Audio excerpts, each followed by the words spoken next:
Последние новости из Туркменистана. Читайте нас в Телеграме и не забудьте подписаться.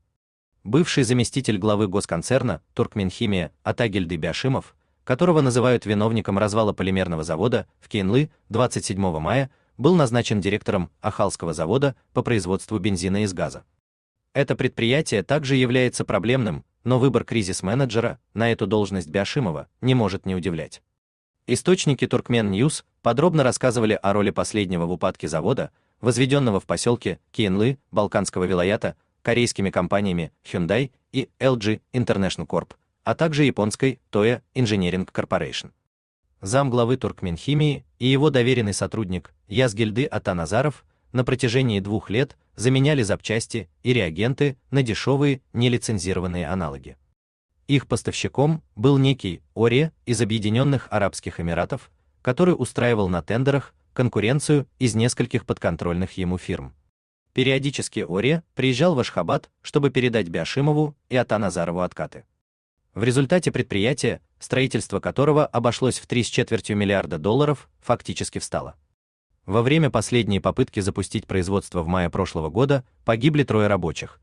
Они находились в сепараторной установке, когда произошла утечка газа. В итоге завод полностью прекратил работу. Сейчас Hyundai Engineering проводит на предприятии дорогостоящий аудит, а затем планирует еще более дорогую реконструкцию. Завод в Ахалском вилаяте, как и предприятие в Кейнлы, в 2021 году был передан из ведения Туркменгаза под начало Туркменхимии. С тех пор и там тоже возникают проблемы. Так, в январе 2023 года завод приостановил работу из-за скандала с катализаторами. У Туркменхимии возникло недопонимание с датской компанией Хайдо Тапсу, по лицензии которой работает завод по производству бензина из газа.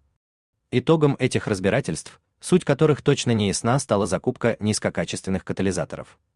В итоге и топливо, произведенное с их применением, не отвечало никаким нормам. Иностранные покупатели отказались его брать. Как результат, работу срочно приостановили, объяснив это президенту тем, что производство якобы невозможно во время сильных морозов. Перед руководством завода встала задача освобождения резервуаров. В итоге некачественное топливо распределили по заправкам внутри страны. Сейчас завод вроде бы работает, но долго ли ему осталось, если учесть, что главой предприятия стал человек, известный склонностью к криминальной оптимизации расходов. Формально перевод с поста замглавы госконцерна на должность директора завода можно считать понижением, так что Бяшимова, можно сказать, наказали за неудачу в Кейнлы. Но легче ли от этого Ахалскому заводу?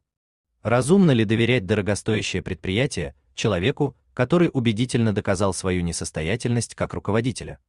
Причем фактически это произошло в годовщину смерти 3 рабочих, которые, в отличие от коллег, потеряли из-за Бяшимова не только источник заработка, но и жизнь. Напомним, что Неизлыева, который возглавлял Туркменхимию, летом прошлого года уволили после серии разоблачительных публикаций Turkmen News о коррупции в химическом секторе. Впоследствии на него даже возбудили уголовное дело, но в январе текущего года его освободили в зале суда.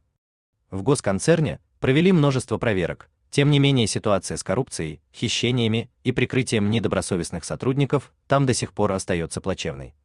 Хотите сообщить важную информацию? Пишите нам в секретном чате Телеграма. Мы никогда не раскрываем свои источники и гарантируем вам полную анонимность.